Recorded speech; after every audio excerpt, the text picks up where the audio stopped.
Welcome to the train of thought. The next thing your dopamine-addled brain is going to forget. I'm one of your hosts, Cam. And I'm Haley. We're going to play a couple brain games, talk about whatever comes to mind, and just discuss some bullshit and shenanigans. That is one of our fortes, as it turns out to be. And that's how this came to be. We both realized we have a way of talking about absolutely nothing for a long, long time. It's nothing, but it's also like everything. We hit so many different topics, but yet say so little about those topics. Just very specific, very pointed things. Mm-hmm. It's like a horseshoe theory of nonsense. It's like we talk about nothing for so long that we've actually gone around and reached everything. Yeah, it's kind of crazy. Mm-hmm. So I guess we should start with explaining some of our with our first mind game. Our first mind game is this little thing called Mind Meld. You might have heard of it. Big party game here. What we're going to do is or if you're an improv kid like I am, we're going to think of a word separately, and after a countdown, we're going to say the word at the same time.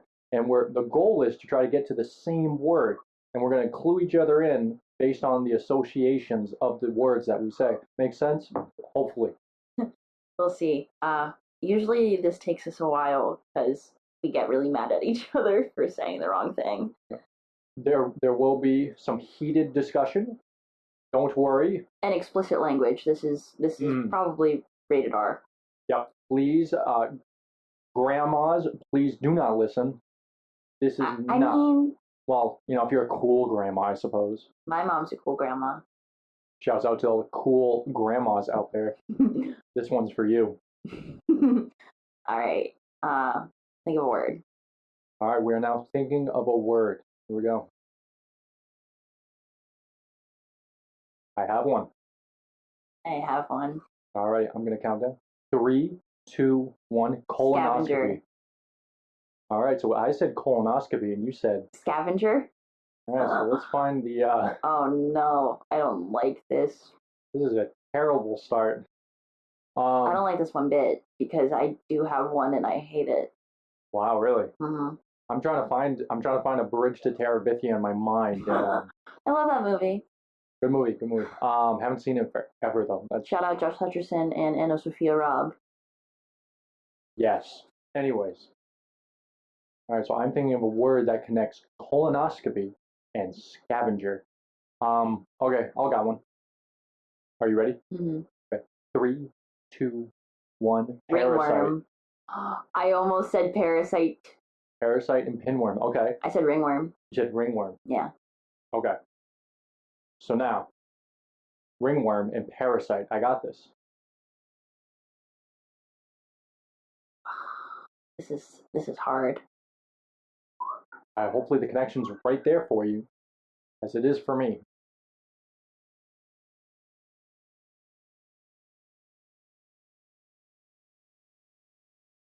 Oh boy.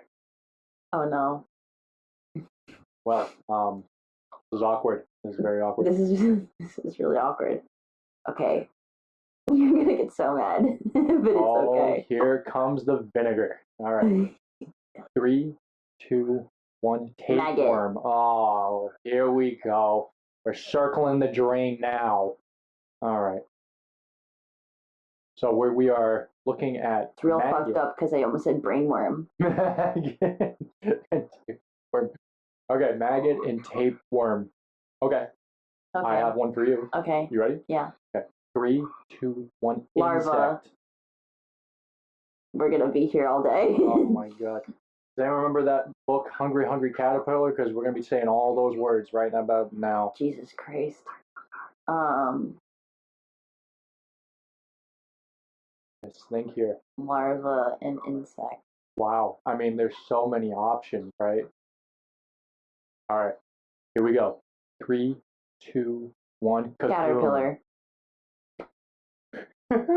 Okay, well, there is only one word after this. Yep.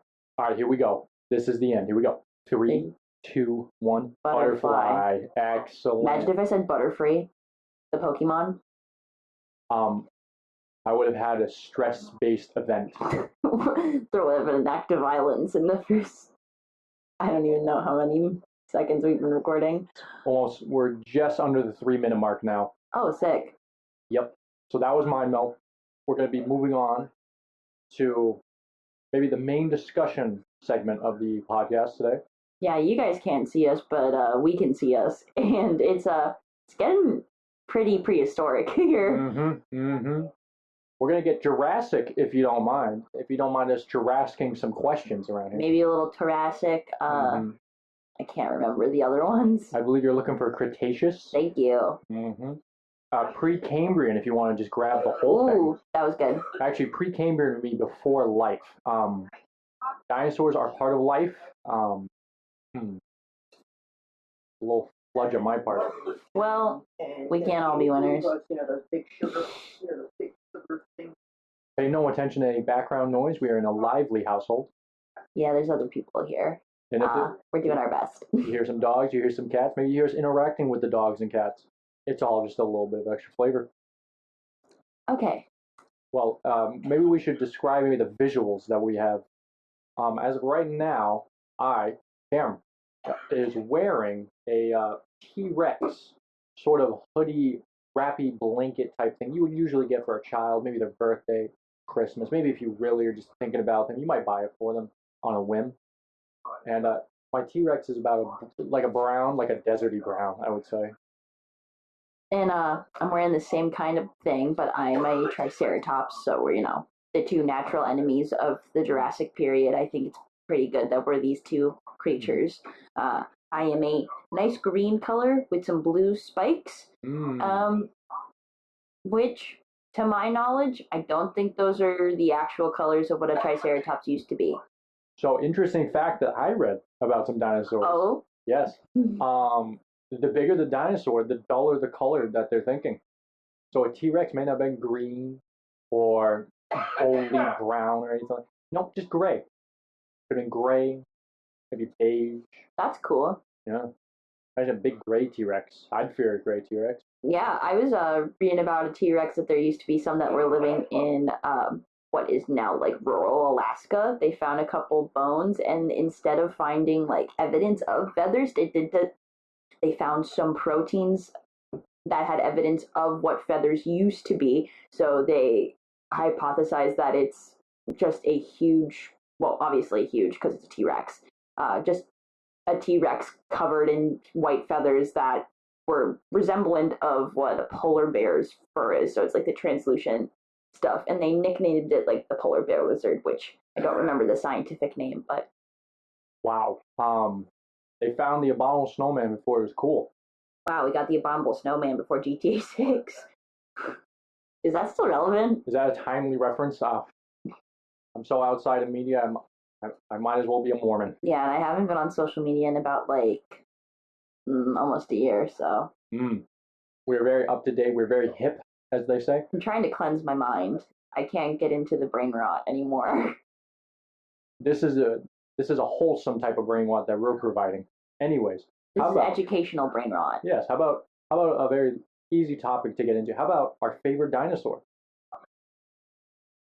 Oh well, I am currently dressed as my favorite dinosaur, the Triceratops. I just like herbivores. It reminds me of Bulbasaur, which was my starter Pokemon every time I played Pokemon.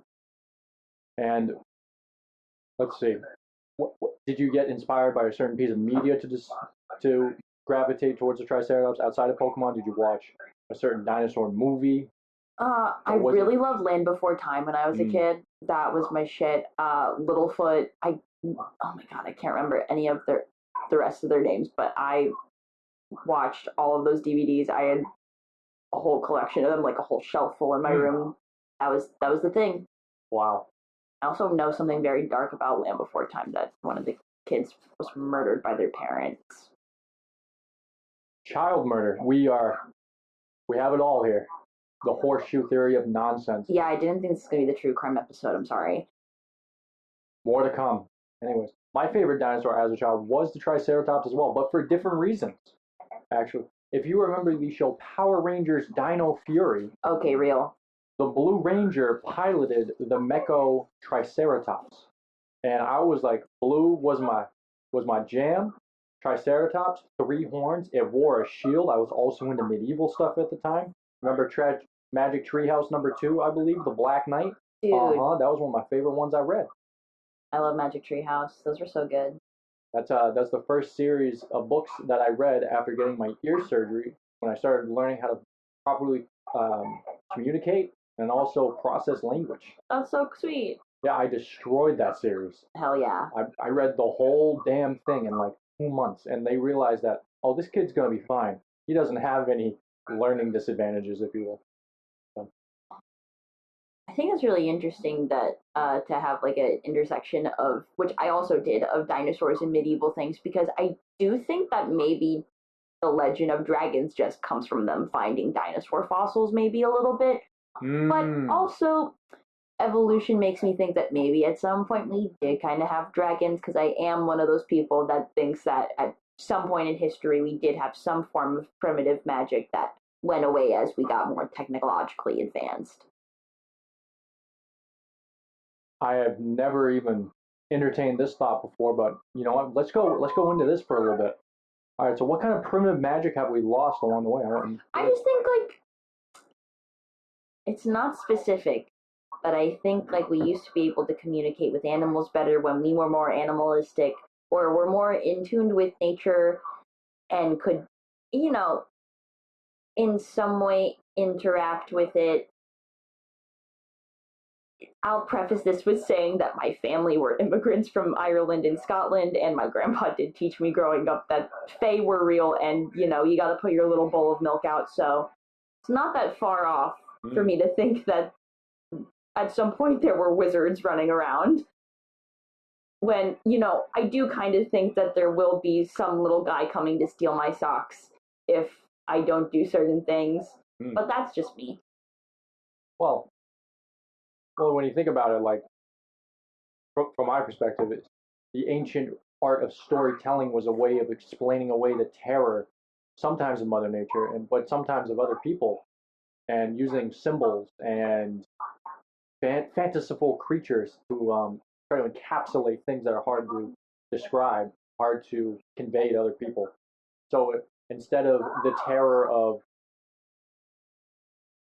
say, a medieval lord sending his goons out to collect tax, perhaps you had a dragon attack your village to symbolically represent the burning down of your community and your livelihoods. Damn. Because the tax man came. That was hard as fuck, Cam. Thank you. I'll be dropping bars just like I drop sentences. Anyway. Shit, dude. To get back onto the dinosaur track. So we both had the favorite dinosaur, Triceratops. However, recently I have learned about one particular dinosaur, mostly for the name of the dinosaur is why it's swaying my favorite scale here. The Dreadnought. Ooh. Have you ever heard Dreadnought? You've never heard of the Dreadnought? No. Perfect. It is a massive plant eater, like a brontosaurus, but thicker, longer, taller. It was thought to be the biggest dinosaur ever discovered, but I believe they've discovered even a larger dinosaur since, but it doesn't have as cool a name as the Dreadnought, because a Dreadnought reminds me of like a sci-fi sort of starship classification, and I think that's the coolest thing. Yeah. I think the biggest dinosaur ever recorded, correct me if I'm wrong, I believe is the Titanosaur, which is like a huge Brachiosaurus. And I think they had like long spindly tails, very cool.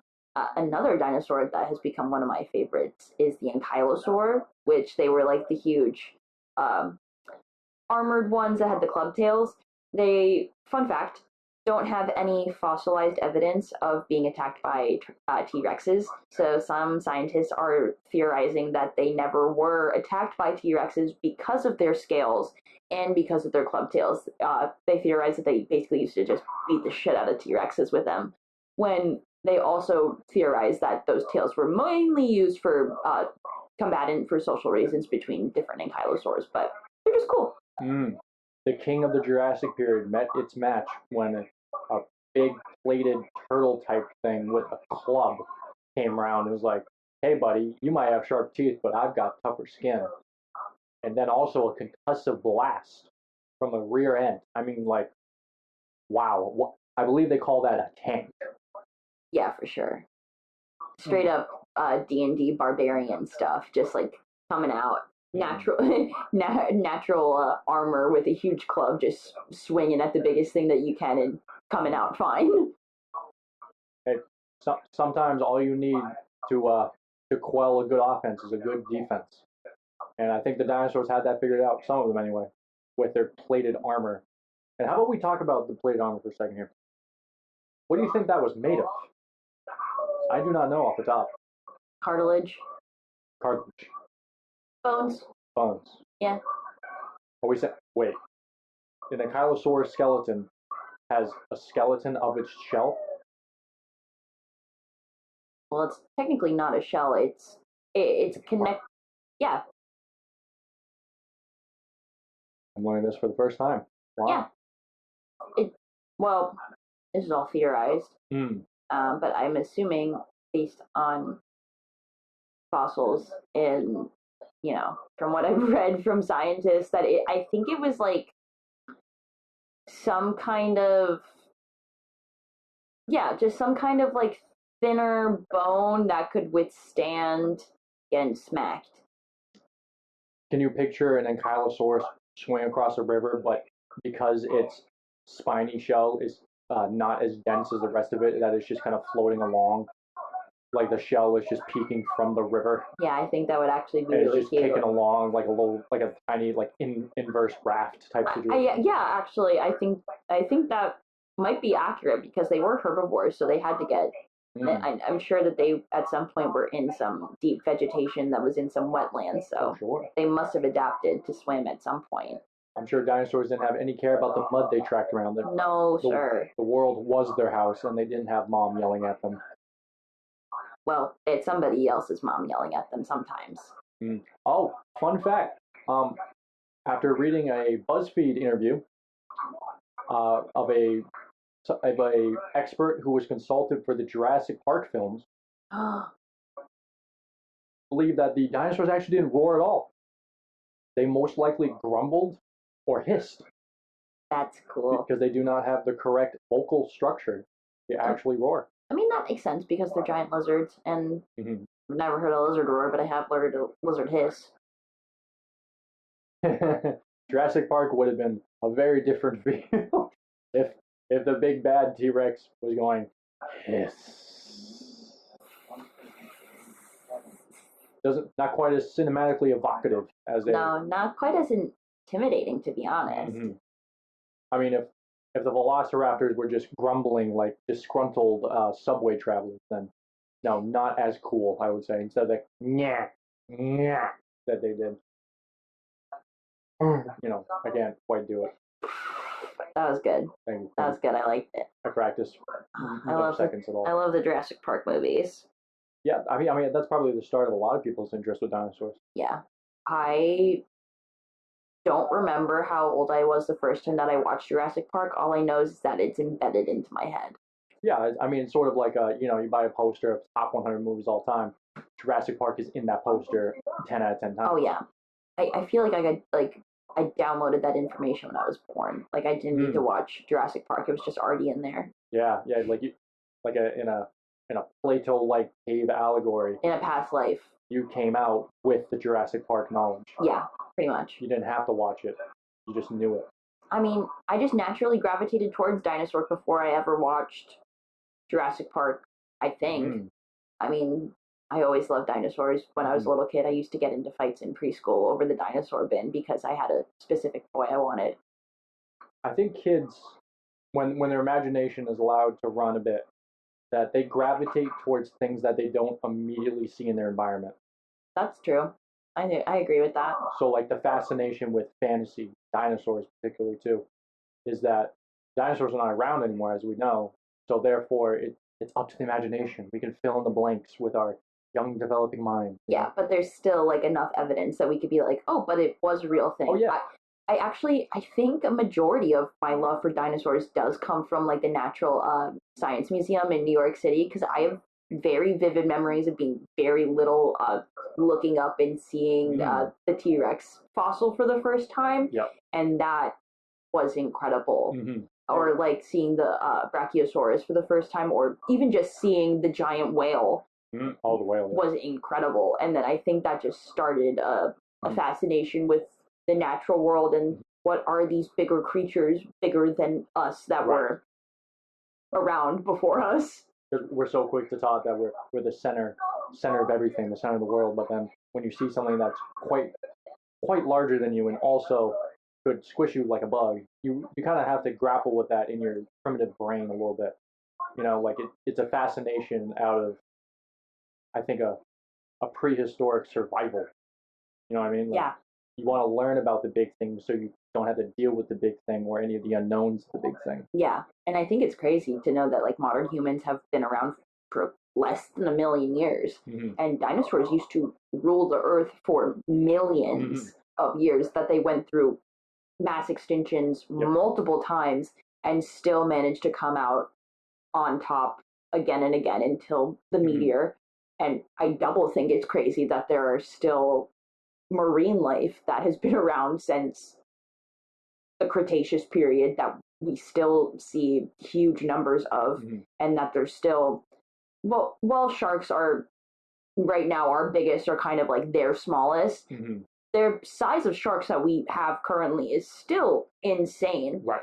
The fact that they have, lasted for so long. You know, it's sort of interesting to think about, right? Like millions of years is unfathomable for one person. However, millions of years is sort of very very short in the grand scheme of say the planet Earth. So to say like dinosaurs lasted hundreds of million years, planet Earth don't care. Planet Earth has moved on from dozens of different forms and different ways of being sense, like while dinosaurs lasted a long time in our minds, Mother Earth doesn't remember them. To be honest, she probably doesn't care. She's like, yes, another thing eating my vegetation, and she probably misses the big bug stage. Big bugs, a horror for anyone who is uninitiated. God, praying mantises being the size of skyscrapers? No, thank you. I think that's scarier than a dinosaur, if I'm gonna be completely honest with you, because then it has all those like pincers and things on its arm. Well, I think the movement of insects as well is just a little more terrifying, like the twitching nature of an insect. Yeah, and the fact that they don't have skeletons. Yeah. How they be doing that? Yeah. How can you really vibe with something without a skeleton? I feel like that's a requirement. Yeah, I feel like I could vibe with a dinosaur. Yeah. I mean, Put me in a room with a triceratops. I'm sure we'll be fine. Well, I think I would be fine. I have like Disney princess syndrome, where like I meet a wild animal and I'm automatically like, we'd be best friends. I don't know why you would think it would attack me. I got cool vibes, and they know that. Meanwhile, in a locked room with a prehistoric creature, I'm staying far away and moving as little as possible. I don't want any of that smoke. No, thank you, Mr. Triceratops. Yeah, but he knows that I'm a chill guy. I'm not trying to intimidate it. I'm smaller than it. What are you gonna climb upon its lowest horn and chill out like a hammock? Alright, so how about the flyers? Let's give some love to the flying dinosaurs. Oh my god. Quetzalcoatl, the biggest flying dinosaur known to man. Yeah.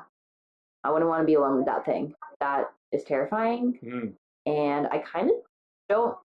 You see, I can't tell what's scarier, flying dinosaurs or swimming dinosaurs. Because it's like, a mosasaur is gonna drown you. A Quetzalcoatl is gonna put you at the highest point and drop you until your bones break, and then it's gonna feast on you. Yeah. So both are bad. Right. However, it's just a simple question: would you rather be drowned or dropped? I have more dreams about being dropped or falling, so I'm probably taking the drowning route. I actually, same actually, because I think I would hope that the mosasaur would just eat me in one bite, and that I would just experience, the stomach acid, Mm. and or actually, this is constantly actually what I think about a lot when watching the Jurassic Park movies. When do you die when you're eaten by a dinosaur? If you're eaten whole? Yeah, yeah, because big meteors didn't chew their food; they just kind of gulped you up. Yeah, because it's like, does it's like, you know, in one of the Chris Pratt's one, when Katie McGrath got taken away by all those pterodactyls and then the mosasaur ate them, it's like, okay, well, she probably was killed by the pterodactyls inside of the mosasaur, and then the mosasaur ate all of them. But then in the recent Jurassic Park movie that I saw, I do believe that someone does get eaten whole by the mosasaur. Mm. And my question is, does the impact of getting eaten, do you get caught in the teeth, or does or would like the impact of going down its like intestines like knock you out or something? What do you think? So the impact. That's all. I've never thought about that. Like if you hit the wall intestinal wall so hard as you're bouncing back and forth, because this thing's probably moving while it's digesting you, so you're probably, you know, sloshing all over the place. Yeah. So do you, like, say you hit your head, could you hit your head hard enough to just end it? Or do you think you would wait for the stomach acid? And also, what would that feel like? Right. Here's my question: how soft is an intestinal lining? You know what I mean? Like, if you're gonna full body impact intestinal lining, how soft do you think that's really gonna be? That's a really good question. Like, are we thinking like a gymnasium mat on a gym floor? That's, yeah, kind of, actually. Yeah, we could think. But I was also thinking maybe kind of the same texture as like a water bed, but I think smacking back and forth in a tube of a water bed would also not be fantastic. No. Plus the acid is also sloshing over you. It sounds like a medieval torture method. No, straight up. Less than anything. And again, I'm not a doctor, clearly. I'm doing this. But like is stomach acid, like, this sounds so stupid. Is stomach acid like straight up acid? Well, it qualifies as an acid. I don't know. Because an acid, I believe. Because it breaks down food. Right. But as an acid, yeah. But it doesn't break down us, and it's inside of us. Right. Well, that's because the stomach intestine is very resistant. Oh. Yes. Here we go. Here we go. Well, then I get, well, not to bring up cannibalism, which is one of my exams topics that we talk about, honestly, a little too much, because I read a book one time, fair. And can't stop talking about it. I guess, yeah, human flesh does disintegrate in stomach acid of humans.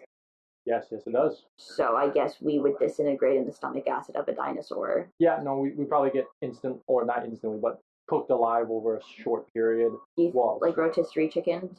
Rotisserie chicken. I think more of just a dissolving. Damn. They're not going to butter us up and serve us on dinner tables. At Dinosaur Costco, they have humans on rotisserie chicken skewers, and we're all spinning around in a little case. Yeah, and the dinosaur with the thumbs is the one working it, right? Because they can grab the little skewers. Exactly. Okay. Or one of the little, like, prehistoric marsupials, which I cannot think of any of their names right now, but they're like the tiny guys with the big old eyes. Mort from Madagascar is one of them. Oh my god, you want to talk about prehistoric nightmare? Let's talk about fucking Madagascar. Okay. Madagascar, when the rest of the world was, no, before the rest of the world was formed into Pangaea, Madagascar and India were once connected as one island. And then as the tectonic plates started to shift and India became part of Pangaea, Madagascar did not go with it. Madagascar has always been its own island. It has never been connected to a mainland at any time. So when the tectonic plates split, all of the animals that were on Madagascar were all trapped on Madagascar. Then they all began to consume each other, species by species, and then each other, i.e. cannibalism. They're to the point where there is no current genus related to Jurassic animals on Madagascar because they ate each other alive. It's the perfect Darwin Island situation with the canary birds. They've been isolated for so long that they've deviated from the norm, and they've moved past the need for greater interspecies interaction, that they've been isolated so long that they've accelerated their own evolution. Yeah. There's no Jurassic ancestors left. That's it. I mean, they've moved on. Yeah. They're never going to be there. Nope. It's insane. My gosh. And you would think the same thing would happen to like Australia, but Australia is just a hellscape that keeps on powering itself over and over and over again. Well, when I feel like you have the world's capital of spiders and venomous snakes, I feel like just the fear alone of the idea of Australia is enough to power its existence, if you will. Yeah, that place lives on fear. The steampunk-esque engine that drives the country along. Crazy. Sucking up the fear out of the air. It's basically still the Jurassic period in Australia, if you ask me. How is it so hot, but it's not near the equator as other countries? It's crazy. Like, I've been thinking about that. That's insane. I gotta read about maybe the look of it on a globe or a map is a little deceiving, or I'm just remembering wrong. But I feel like Australia is well situated within the southern hemisphere. Yeah. So for it to be hot, like it is, the reputation of being a hot, arid desert in most of its land, fascinating to me. How does that happen? Something with the oceans, maybe. I don't know. Good enough for me. I don't know. I'm not a scientist.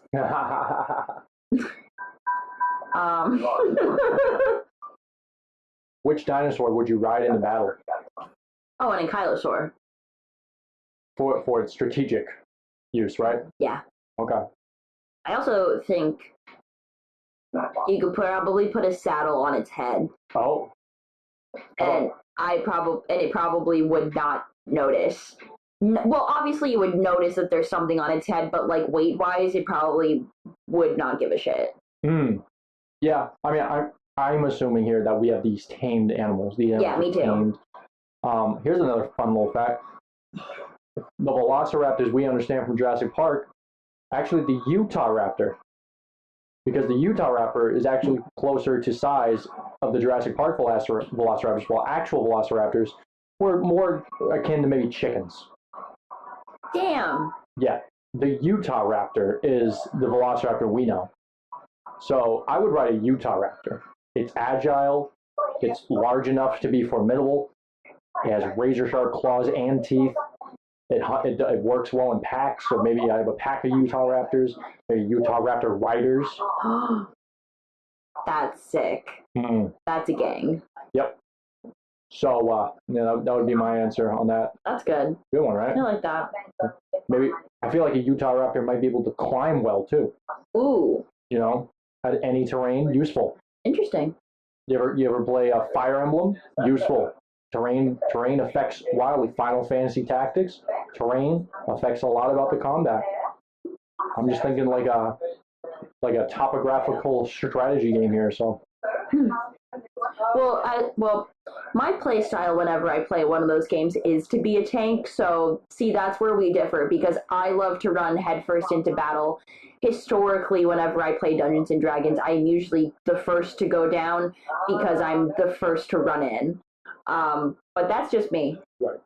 Meanwhile, I prefer a more faster, dexterous, adaptable play style. So I think, yes, that comes through here in the Ankylosaurus Utah Raptor divergence. But I think both are good options. Probably. I would have both. Yeah, me too. Both have their uses.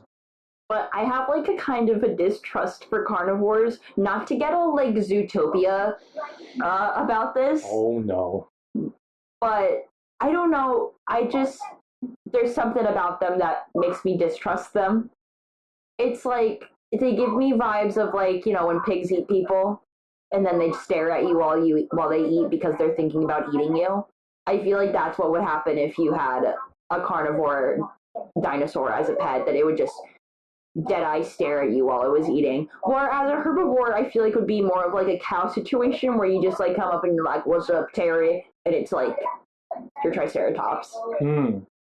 So are you saying that the fact that carnivores are just meat eaters in general is you're more distrusting of them? You don't think you can tame that and be seen as a friend by a Utah raptor, perhaps, or maybe a Tyrannosaurus or a Carnosaurus or a other saurus? A Spinosaurus. Ah, yes, yes. It's like yes and no in like the way that we can tame reptiles, but the reptile.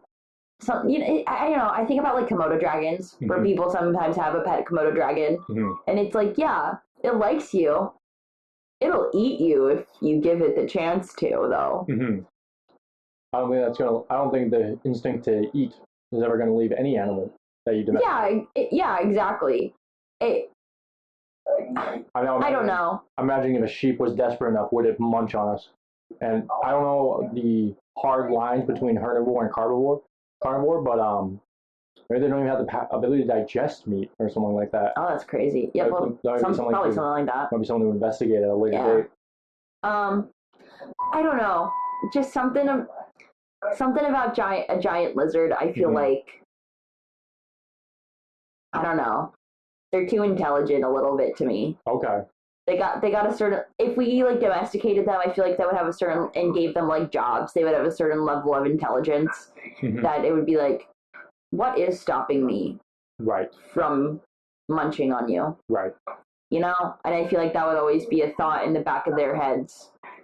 So you're thinking of an interspecies conflict could arise. Yeah. Because of the sheer cleverness of these reptiles. Yes.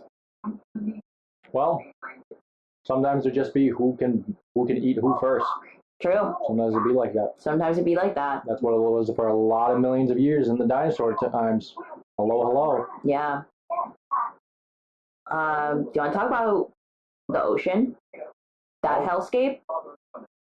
Specifically to the dinosaurs of the ocean? Yeah. Absolutely. Just the mosasaur, the plesiosaur. I wouldn't want to be found in a dark alley with those guys. Yeah, they shin themselves. Very, very disorienting for any prey animal, I imagine. Or just for us as prey animals, really. Yeah. I should say. But yeah, no, it definitely heightens up the fear. Those guys are nasty, fast. And they have the long necks, right? They just kind of like...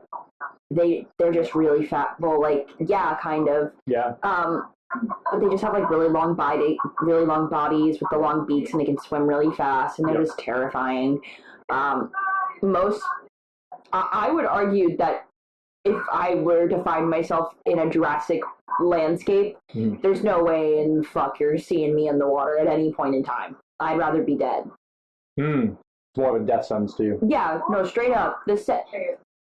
You don't know when something's gonna come up and snap at you. I mean, like, there's those long, I believe they used to be whales, or like they're prehistoric whales, and they had like really long necks. Just imagine that thing just coming up, like its body is all the way at the ocean floor, and it just swims up and it just snatches you like out of the grass. Like, no, thank you, sir. Also, just like, fish are freaky.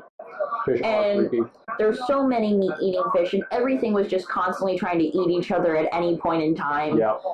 That at anywhere you turn, something's trying to eat you, and something's trying to fight you. Sure. I don't fuck with the ocean. Okay, that's perfectly reasonable fear to have. But I do love sharks. Ah, yes. The menaces of the sea. Were sharks and dinosaurs around at the same time? Yes, they were, right? They were. What do you think they got on? Like, his sharks clearly outlived them somehow. Whack. Yeah, how did... Please, I believe they just ate each other. Right. A lot. I think sharks would scavenge on the bodies of mosasaurs and whales, or like scavenge on the hunts of mosasaurs and plesiosaurs. Mm-hmm.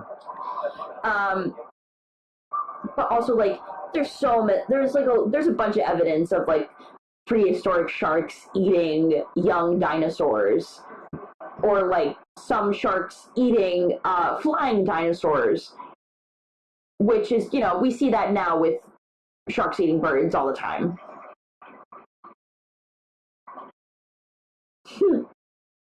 I'm currently being attacked by a large dog. A chewiosaur. Yes, a chewiosaur has made its way onto the set. Although I don't feel as much fear as I should. Perhaps my self-preservation has been dulled by the wonderful array of snacks we have in front of us. Yeah. But, go ahead. To say, sharks were probably bigger back then, right? Yes, they, our current biggest sharks were like their smallest sharks. So yeah, you can imagine a 30-foot shark. Also the megalodon. Right, the megalodon. Megalodon's a great thing to talk about. Disgusting. Oh my gosh. Sharks are so freaky. Well, but they're so cool. Yeah, they're meat missiles. Meat missiles. Yeah, you ever think about a meat and then a missile combined? That's a meat missile, bro. That's a shark. That's where that word, that's where that mind meld would end up. Meat and missile, you get a shark. For sure. So, yeah, they go really fast in one direction. But hey, if you can juke them, you might have a chance. You might be able to get away. Another, well, I guess this is amphibious, thing that's been around since the Jurassic, crocodiles. Crocodiles, yes. Crocodiles used to be fucking massive, and they used to roam the wetlands and be monsters. Right. They were cool, and we still have them, and they're still huge. Yes. Now, crocodiles, they're an interesting little thing, because they're kind of like the sharks of the land, in my opinion. Oh, for sure. They're ferocious. They're very fast, but they can only go really in one direction. So something about that style of predator, it seems to preserve them for a long time. I think there are more crocodile deaths every year than shark deaths. I would believe that, because a shark's not gonna attack a human unless it's like thrashing around. Yeah, I feel like sharks attack humans by accident. Yeah. Crocodiles attack humans on purpose. Yes, they're gonna taste for the flesh. Yeah, they do. And they taste like chicken, if you haven't known. See, that's why I wouldn't trust a dinosaur. I would only trust a dinosaur as far as I would trust a crocodile. And that's a fair comparison to make, because I'm sure there are some people who still believe that crocodiles are dinosaurs in some way. They are. Yeah? Yeah. Like, I feel like there was a little bit of an article. Technically, a crocodile isn't a dinosaur. Right. A crocodile's a crocodile. Oh. It's all about, like, common ancestor, right? Yeah. Yeah. And so there's actually an article I read that one of the flying dinosaurs, the pterosaurs, are actually not dinosaurs. They don't have that common ancestor. Ooh. They're actually just closer to modern birds. Cool. Yeah. Whoa. There's a chew underneath the table. He did a maneuver, and it kind of startled me for a moment there.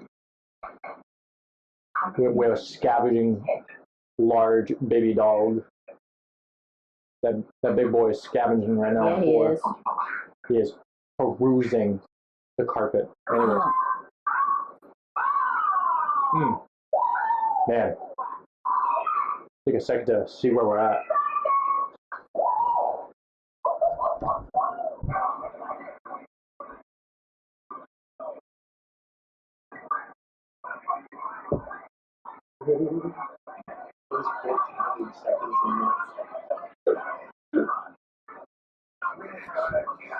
Where's it gone?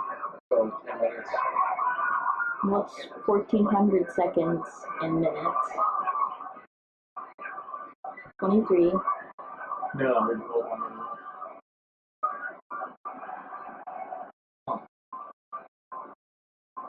an hour. Really? Maybe a little longer now. Right now. Do you want? Okay, let's do. Do you want to take a break?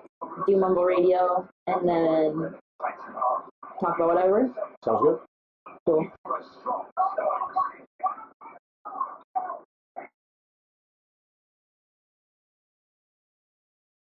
And we're looking to finish up this episode, and we're gonna leave you with a complete and unfinished product.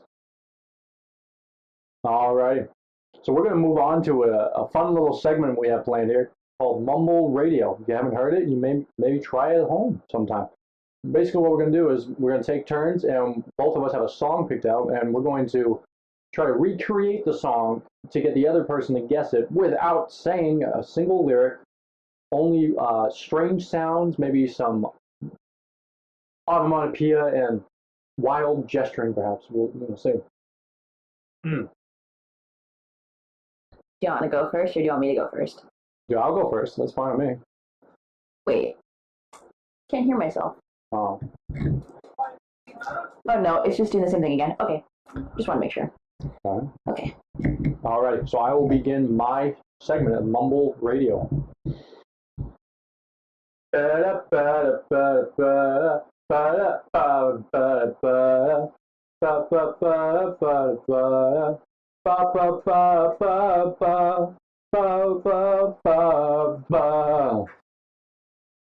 guesses?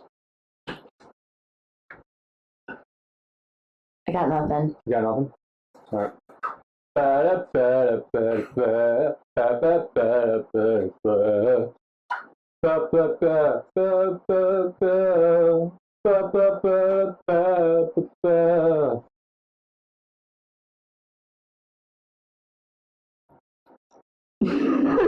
Blanks here, huh? Yeah, I feel like we should have maybe layers to the game.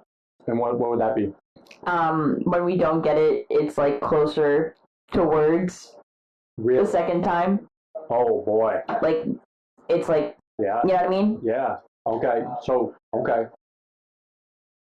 We're still figuring out the rules of the game. Bear. Bob on Bober. Baby boy burr. Bob.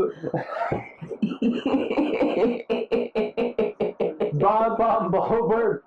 Bow Bober. Was that a chorus what you had in mind? Oh my god, I have nothing. Nothing. Wow. This is actually like, this is so funny.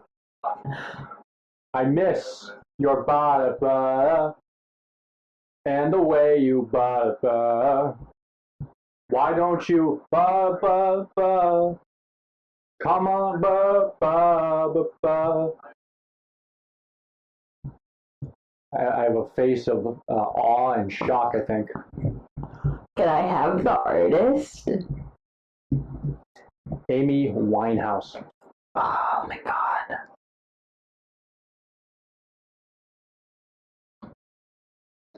Only one song's coming to mind, and it's Back to Black, and I don't know if that, I don't think that's not right. the correct song. I know. From Miss Winehouse.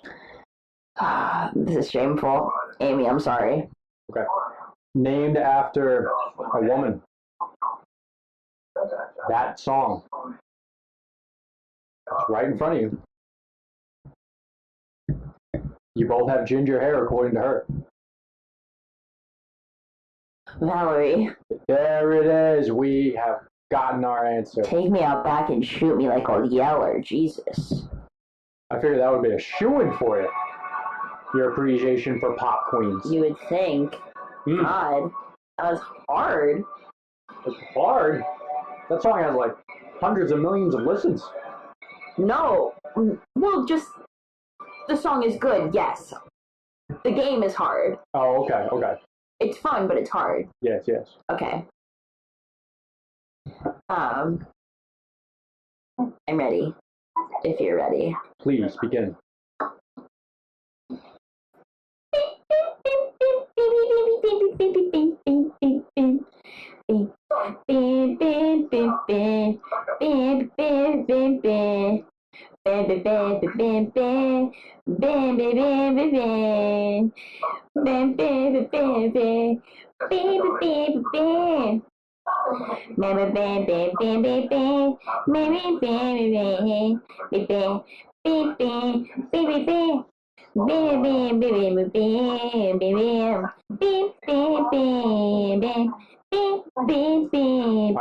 Pause. I need a hint here.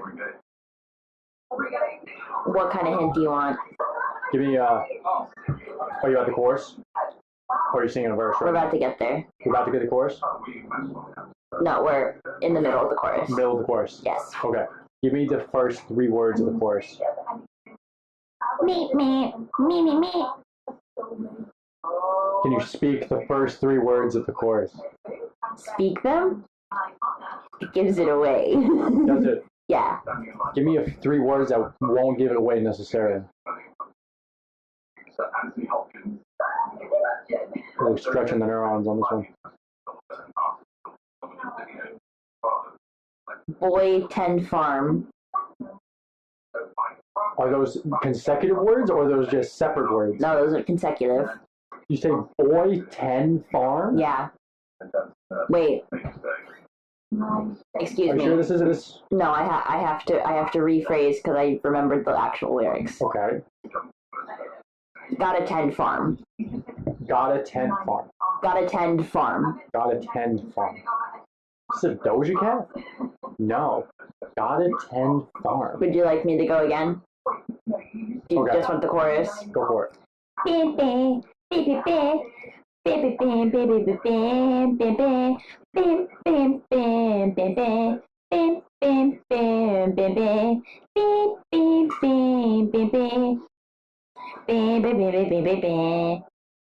I got nothing. This person was knighted. Do you just want the artist? Yeah, shoot. Elton John. Oh. I'm not a rocket man in this scenario here. I am more of a dud. Oh, shoot. It's on the same album. Oh, no. You know Elton John albums. I know Elton John song. Oh, God. Yeah, so we are. I'm not getting this one. To say the least. Here, I'm trying to think of how to do this better, more clear. You're not gonna. You can do it as best as you want. I'm not gonna get it. I do not know this song. Honky Cat. Yeah, no. Damn. Bro. Well, we met our match. Do we want to do another round? No. Okay. I think I'm quite. Fair. Elton John was that's a hit or miss in terms of Damn. people knowing their songs, I think. Well, All right. If we were to says who? survey people on the street, how many people are going to know Valerie versus Honky Cat by Elton John? You'd be surprised. My money's on. It's one of his most favorite songs. So you'd be surprised, girl. No, I'm taking Amy Winehouse. Did anybody see Rocket Man with Taron Egerton or just me?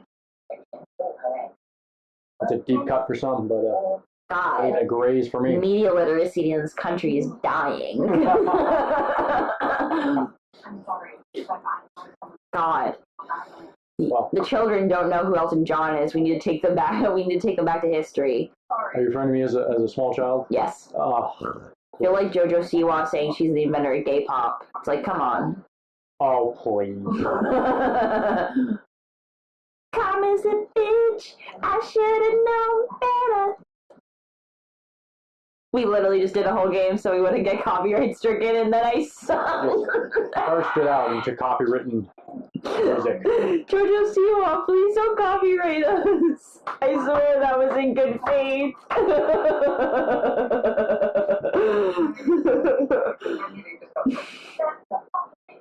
We're just a humble podcast, please.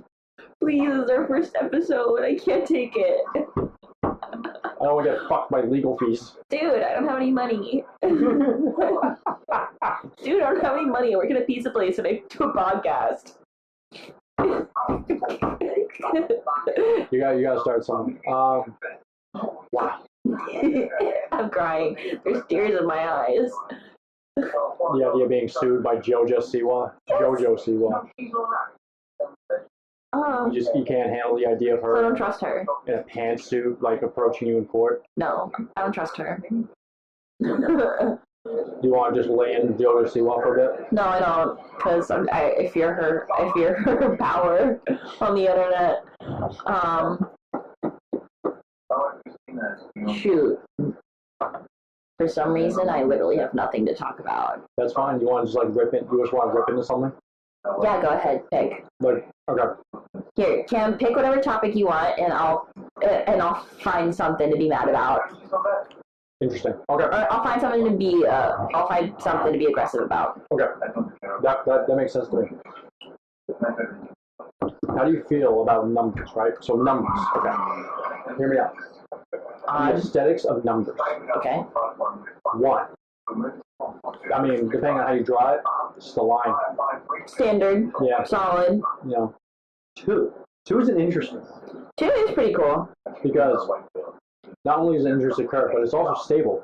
You know, it goes to work, it comes home, it pays the bills. Sometimes it's an upside down 5. 2 is an upside down 5. Yes, if we're writing our 2s in a standard manner, yes. But if we're writing 2s in my unique manner, that joint looks like a 6 with a top hat. And there ain't no way around that. I can live with that. That's fair. How about 3? 3 is just out there. 3's cool. 3 is presenting itself. It's creative. It's definitely it's definitely the cousin that went to art school of the numbers. You know what I mean? Did you ever assign personalities to numbers when you were a kid? No. I did. So we'll get to that as we go on. Interesting. Okay. I'll tell you about them. I like 4. 4 is very. A lot of things are in 4. 4 is also like,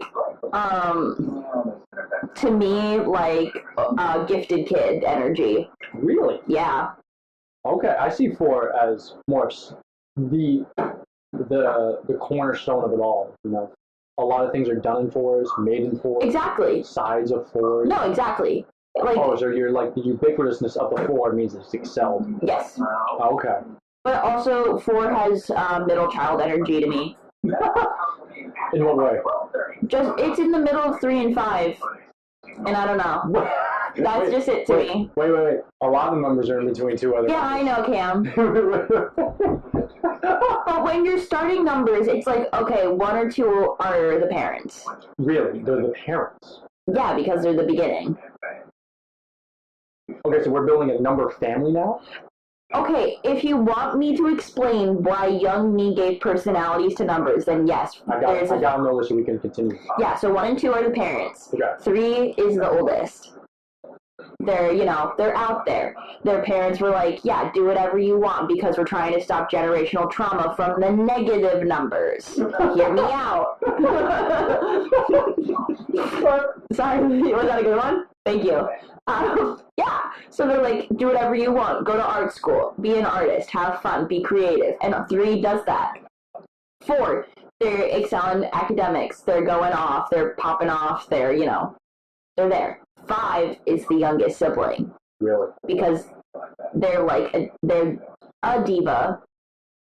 Because you can count by 5s. What does that mean? It's I feel like 5s are kind of everybody's favorite way of counting, like coins. Really? No. To me, yes. 5s? Yeah. Oh man, I'm a freak. I count 4s. You are a freak. But are you British? No, I can live with that.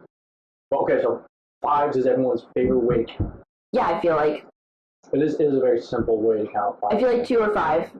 2 or 5, yeah, pretty ubiquitous. Although there are some articles pointing that ancient humans, like tribes and stuff, they group things in 3s. That's interesting. Yeah, imagine basing our world in 3s. There wouldn't be triangles type thing.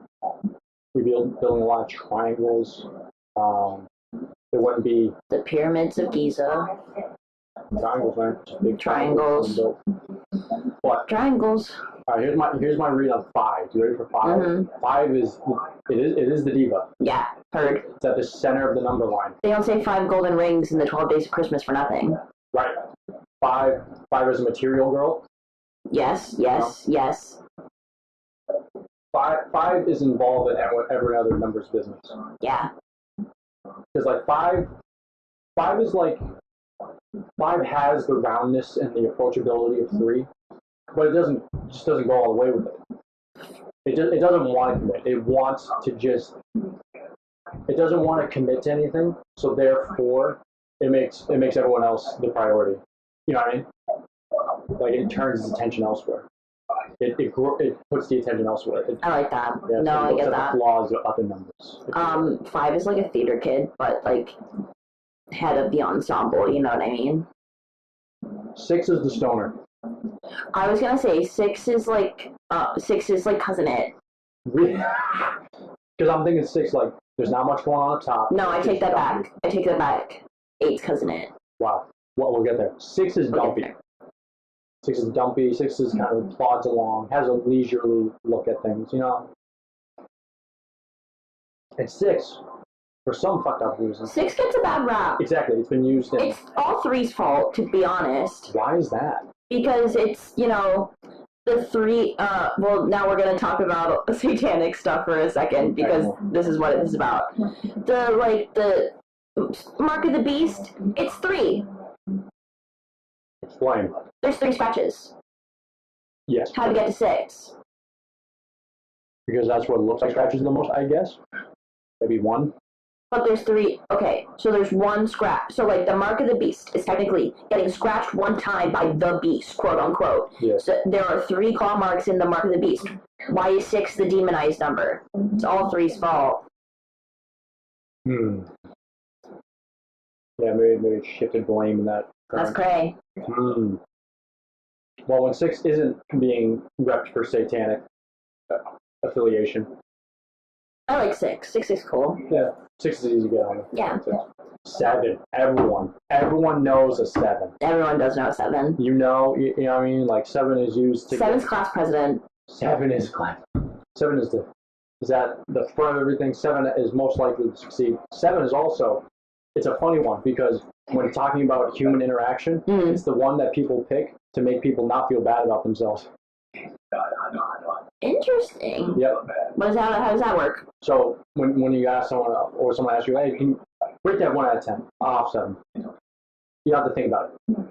If you actually thought about it, you wouldn't go 7.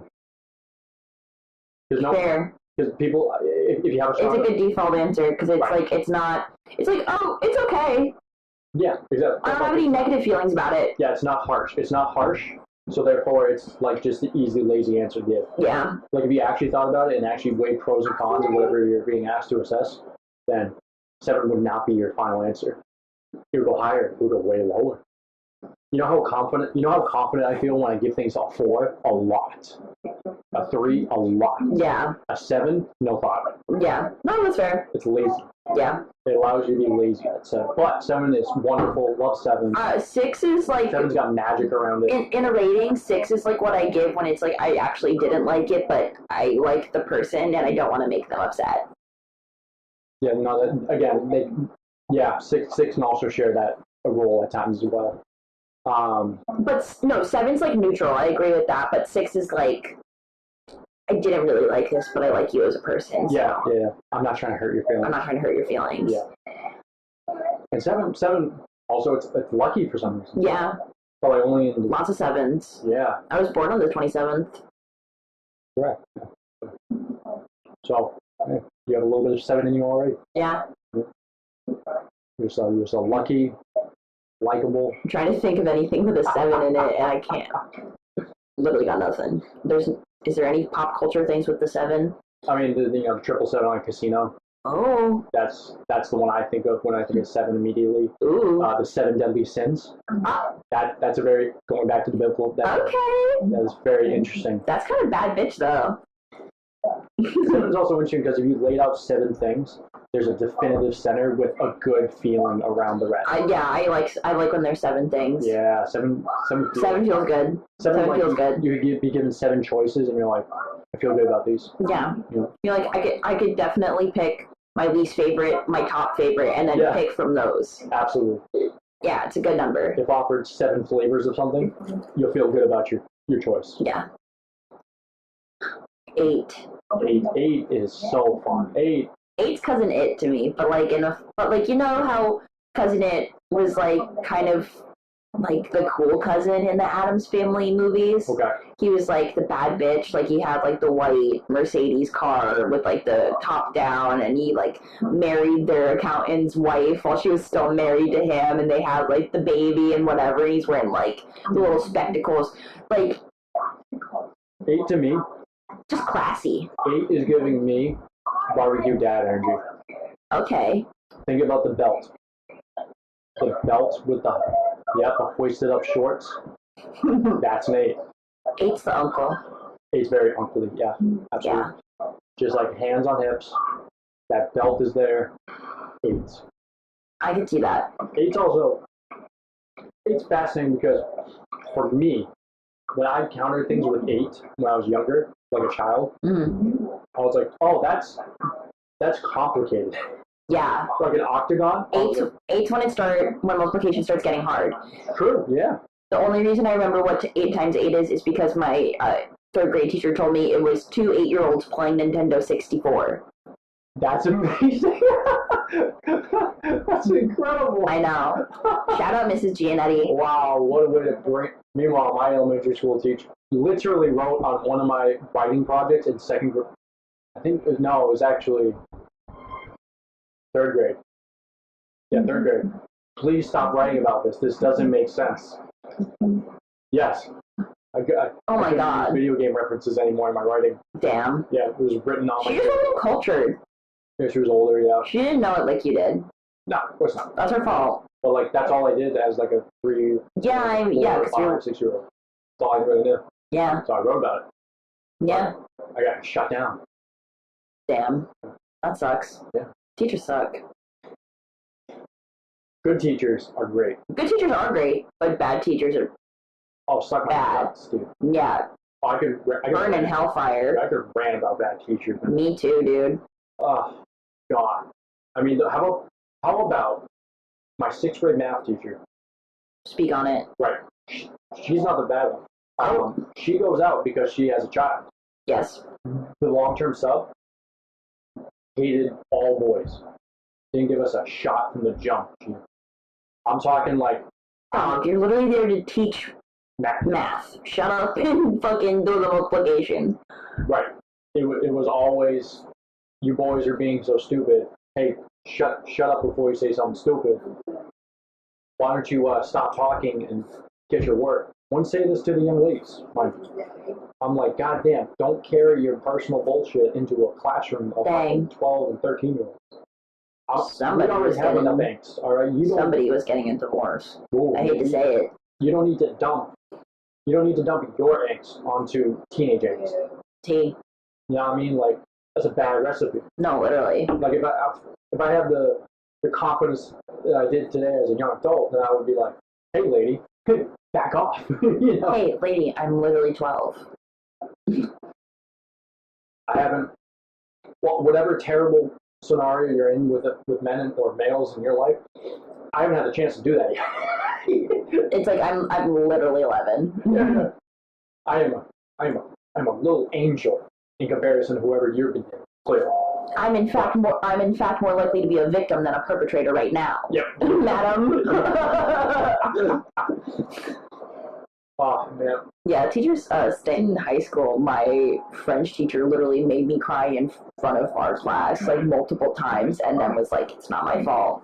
It's not my fault that you're bad at this class. And I'm like, well, you could be a better teacher. Yeah, straight up. Right. No, she was so mean. And then she brought her son to bring your child to work day, and he threw a Hot Wheels at me. And it took everything in my brain to not pick up, because I believe this was at a time when my nephew was born. Okay. Like, and why it was like at that point where like I could, throw a thing back at him lightly. Yeah. But this kid was like 10 years old. I was gonna punt that Hot Wheels at his fucking head. God, I wanted to do it so bad, but I had so much restraint that day. Yeah. Canonized me in the Catholic Church. Wow. They should. For the restraint that I show. Worthy of a story. T. All right. Let's bring back. Oh, do we have any more thoughts on the number 8? I like 8. 8's cool. 9. How about 9? 9's a freak. 9's a freak to you. Why is that? just weird. I like that it's divisible by 3. But then once you get to the 9 multiplication table, I'm like, what the fuck is going on here, dude? So we're clearly finding that multiplication tables were not your friend. No. Yeah. Actually, yeah, something really weird happened to me when in the summer between first grade to second grade, where I completely forgot every single math thing that I learned. Wow. Like, straight up, like, did not know how to tell time anymore. Right. I don't know what happened. Like, something just got deleted from my brain after first grade. And then I went back into second grade and was like, I have no fucking idea what's going on here, dude. I'll try my best. And then that just never came back. So clearly what happened was you were snatched up in the night and replaced. No, straight up, I must have been. Like, they just didn't quite do the file transfer all that well, whoever snatched you up. It's the Fae. Oh my god, I'll bring it back. Well, yeah, so clearly the file transfer wasn't very successful in your body snatcher situation here. Damn. Yeah, so. They took my ability to do math. And I mean, like. They knew I would be too powerful if I had it. I was going to say, it's not that much of a drawback for you. No, literally, someone was like, we have to humble her. It's the Powerpuff Girl meme where it's like, crippling depression, you know, like forced in by the. No, they were like, be really passionate about a lot of things. A will to learn, chronic depression. Yeah, it's just kind of a standard mix for some. Yeah, it's just, I think, that's just getting told that you were excelling when you were a small child, and then you get to middle school and you realize, I might just be average. But then you're at a point where you're already in all those advanced classes, so you go, might as well just keep doing it. You graduate high school and you go, why did I do that? Oh, I see. But then you also, it's just, So, but yeah, so I actually was put into the gifted programs because of my, I think it was the NWE testing. It was a standardized testing that we did to assess our reading vocab and math logic ability. And my math score skyrocketed. It like did an improvement of like almost like 25% from last year to the year I was testing. So the teachers are all coming over there after I finished the test, like, oh my god, that's a great score. That's a great improvement. Wow, we need to tell someone about this. And I'm just like, okay, cool. Yeah. Next thing I know, I'm in the gifted math program. And didn't take too long for me to realize I don't belong here. Yeah. Triangles? Talking about triangles at 10 years old? What? No. I barely did triangles when I was 6, 7 years older. Okay? Like, I was not there for it. My mind was not there for it. No. And I didn't want to deal with it. So, like, I quickly, like, kind of failed out of it. Like, my test scores went down. Yeah. I stopped doing my homework as much because I was just getting discouraged type thing. Yeah. No, real. I believe there is a psychological thing where it's like, a kid is good at something, you tell them that they're good at it, and then they're more likely to exhibit anxiety when doing that thing after you tell them that they're good at it because they feel pressure to continue to be good at it. Yeah, sure. I felt that. I read it. I was one of those kids that like read at a college reading level in like the 3rd grade. So I was just like, and that was very much my personality until like the 5th grade. Yep. And I was like, yeah, I read huge books. I read the Harry Potter series while everybody else did in recess. Very much one of those kids. Well, I feel like, especially as a and then like, sorry. And then I just was like, oh, wait a minute. Kind of almost everybody else is doing that too. Maybe it's because the books that they're keeping in this elementary school are actually not that difficult. Oh. And they're just putting them in an alphabetized thing to make us well, we were going up in reading levels, but it was not, they were hyping us up a little too hard. Okay, interesting. So I feel like as a young child, especially, when given praise for any sort of task or ability that you may have, it's also difficult in a young child's mind to assess like the level of importance that this skill really holds in your mind or in your heart type thing. So like when you're told, oh my god, you're such a good reader, you're like, oh, I'm good at this, so therefore I will read more. But in reality, it's like you don't know how to assess how good you really are because you don't have enough experience yet to like. So you're just like, oh, I am good at reading. Like you don't question like your ability or like how well you're doing. So you're like, I'm a good reader. I'm a good reader. So then you just keep reading these books, and you're like, I'm such a good reader. But then you realize like, oh, maybe I wasn't as gifted as they told me. Yeah, I gotta readjust my assessment of myself. I'm not a clear shoo-in here, if you will. Yeah. So, yeah, no, like definitely being praised as a child definitely has some strange implications for the psyche. Oh yeah. Like I was always told that like, oh my God, you're so smart, you're doing so well in school.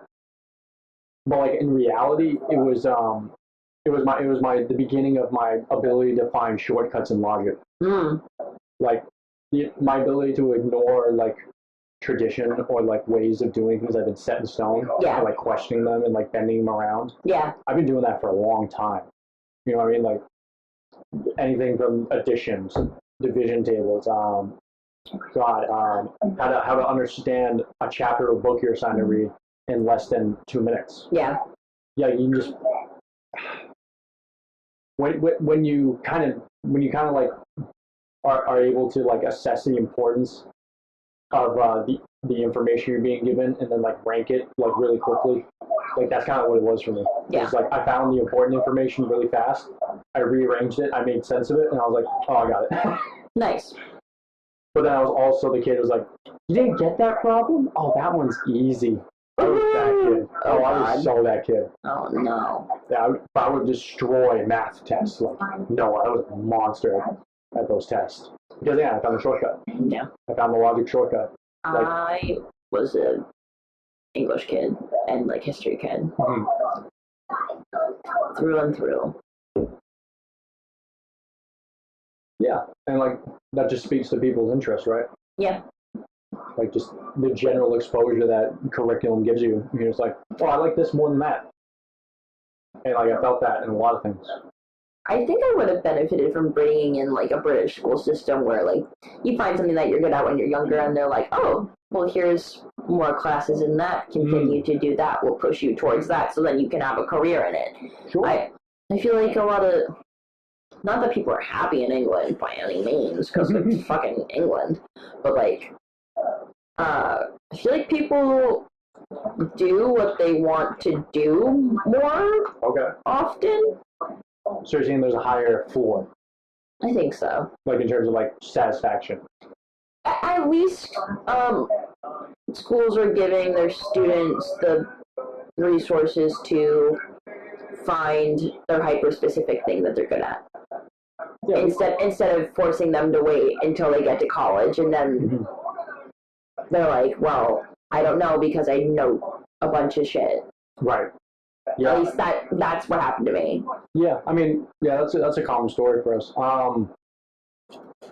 I think it's important to have like a general broad education because, I mean, just going about day-to-day life, you want to have like those pieces of information that are so important that like they make it to every curriculum type thing. You know what I mean? Like the Revolutionary War, that's important. Yeah. So like every kid knows what the Revolutionary War is. Every kid kind of knows the gist of it. Oh yeah.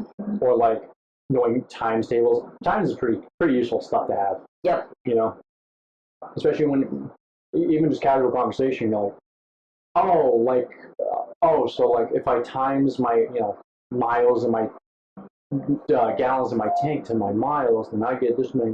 You know, just multiplication is a useful tool.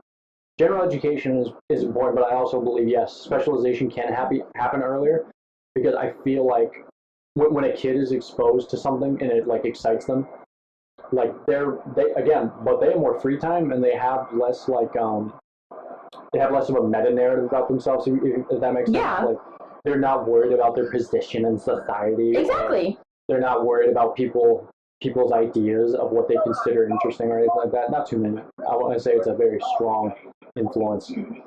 And so I would say that, yeah, it would be beneficial to specialize kids sooner, but we also don't want to lose that general education of like of course not. topics. So like, the ideals are nice. The ideas are nice. Yeah. Well, I think it's like, You get to like middle school, and that's when you start to branch off. Yeah, because in middle school, you're starting to question your standing in the social hierarchy. You know what I mean? Like, you're getting distracted by other things that aren't your immediate mental interest type thing. Everyone remembers middle school. Everyone knows how awkward it was. Come on. I had long black hair and it sagged my jeans. I mean, like, it was a walking disaster. My hair was bright, flaming hot Cheeto red. I mean, I feel like any alternative emo. Yeah, everyone has a cringe middle school. Everyone has to have it.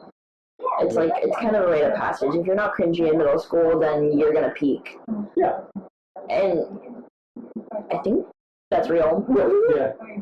Like, because it's like a pushing of your identity in a way. Yeah. Like, you push on your identity, you push on the things that you're taught as unquestionable or something that's too special or too like sacred type thing. I agree. So you push on it. And that's where the teenage angst comes from, because you're like, well, I don't like this thing. So you're learning how not to like things too, which is also important. And what I learned I didn't like was, rigid authority, or I didn't like things that were conventional per se, or like my disdain for like social games and stuff like that. Speak on it. And every kid deals with the effects and the effects of what they push back on. Every kid deals with that. Like, I know that by being someone who rejected status quo type of thing, that I would be ostracized or that I would be picked on for it. And so I kind of developed over time that like it was important to just push through, just be like, nah, man, that's just me. I just don't like that. Yeah. Like you have a strong sense of self. But like in the same sense, I don't. That's the thing. Like it's more of like, now that I'm older and more reflection and a little more life underneath, it's more of like, I know what I want to get done with my time. And it's like, if that's not helpful for me or doesn't even interest me, I'm just not going to pay too much attention to it. Like, you could ramble on about celebrity gossip. I don't know a damn thing about celebrity gossip. And that's cool, man. Yeah. That's fair. Okay, so the number 9. 9 to me is mystic. It's upright. It's there. It's almost perfection too. Huh? Yeah, because it's used to be almost perfect when you're rating things. Oh, okay. You know what I mean? Like, when you see a 9 out of 10, you're like, oh, this is gonna be good. Yeah. Yeah, like, I'm gonna enjoy whatever this is. Yeah. Or like a 9 out of 10. A 9 out of 10 doctors recommend.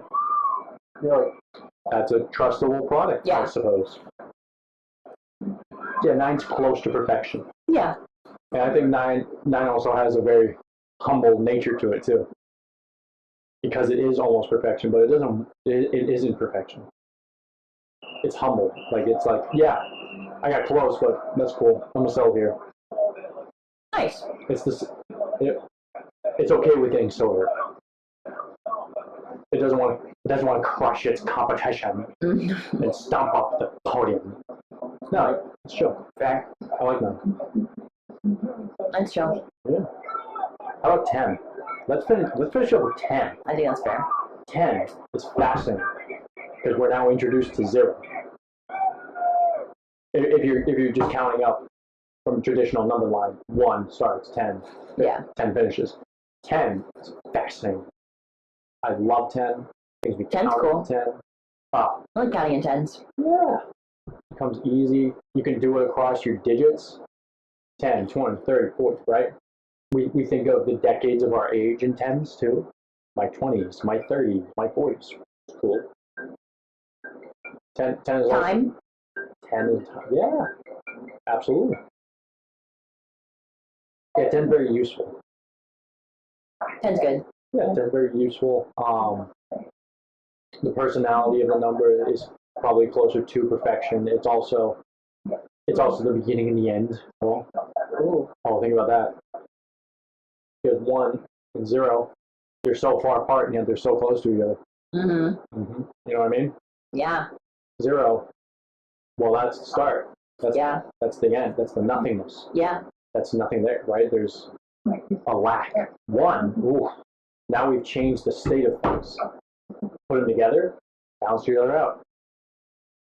And that's how you get the highest number on your traditional number line. Boom. Yeah. It's also the beginning of the double digits, end of the singles.